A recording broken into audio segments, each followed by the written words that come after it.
Hello అండి అందరికీ. ఈ వర్క్ చూస్తున్నారు కదా ఎంత నీట్గా వచ్చిందో. కానీ ఈ వర్క్ వేసేటప్పుడు చాలా టెన్షన్ పెట్టిందండి. ఈ ఫ్లవర్ వచ్చిన ప్లేస్లో క్లాత్కి హోల్ పడిపోయి అసలు ఈ వర్క్ పని చేస్తుందా చేయదా అనుకున్నాను. ఇక్కడ చూపిస్తున్నాను కదా, ఈ విధంగా క్లాత్కి అయితే నాకు హోల్ పడింది.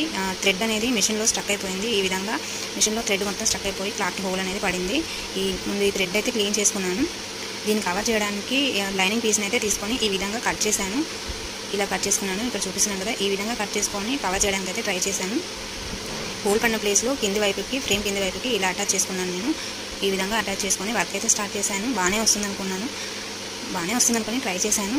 కానీ చాలా బాగా వచ్చిందండి. చాలా బాగా కవర్ అయిపోయింది. నాకు ఫ్లవర్ మొత్తం అసలు అక్కడ డ్యామేజ్ అయిందన్న విషయం కూడా తెలియనంత నీట్గా కవర్ అయిపోయింది. ఫ్లవర్ మొత్తం ప్లేస్ని అంతా కవర్ చేసేసి నీట్గా చేసేసింది. అసలైతే బ్లౌజ్ తీసేయాలో అసలు పనికి వస్తుందో రాదో అనుకున్నాను. కానీ చాలా నీట్గా వర్క్ అయింది నాకు ఈ టిప్ అయితే.